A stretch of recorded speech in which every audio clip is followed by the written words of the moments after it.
We are going to, myself and Heather Noonan, if you also want to come join, we're going to also now deliver the arts education issue briefing, which in a second, but as we've begun doing in the last few years, we've had, with the help of and the leadership of the Educational Theater Association, which runs a Democracyworks essay competition in the last few years, that we have been able to present the winner of the essay contest, who this year is Salwa Meghjee from Seminole, Florida, attending Seminole High School, I believe.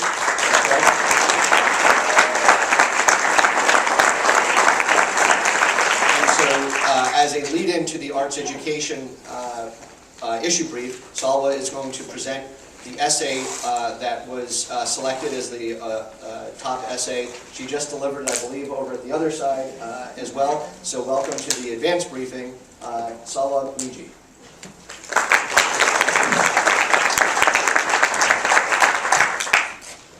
In my 5 years as a thespian, I've met exactly one other person at competition who looked like me.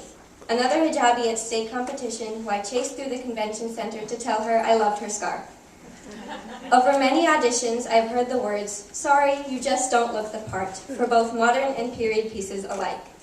I've only ever read 2 plays about Muslims, one of which featured no Muslim women, and the other that centered around a hijabi, but could never be played by someone with the real-life experience because she takes her hijab off in the play.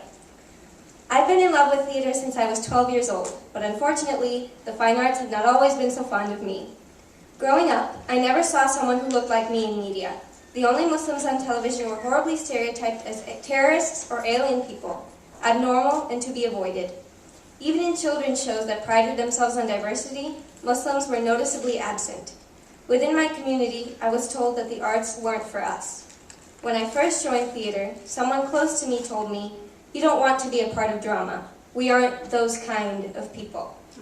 I suddenly felt that the arts were an exclusive club I hadn't been invited to. The theater has traditionally been a place of acceptance for those who are ostracized and don't fit in, but I've often felt like I don't belong, that the arts are only for the type of people you watch on stage or on a screen. Sometimes I feel that the piece of clothing I wear on my head actively excludes me from participating in the thing I love most in the world. This is a critical failure of all of us.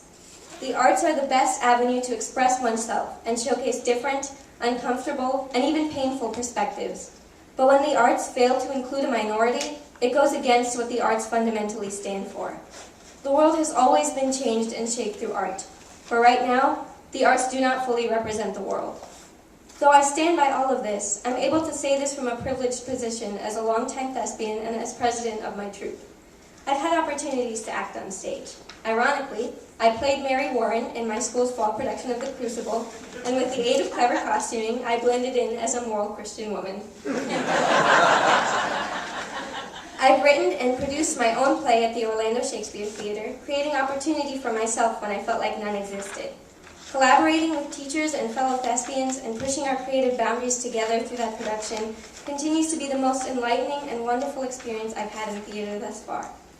I've competed in playwriting at thespian festivals for 3 years with my twin sister, winning Best in Show this year, and I received the Technical Scholarship for Playwriting at my last district festival.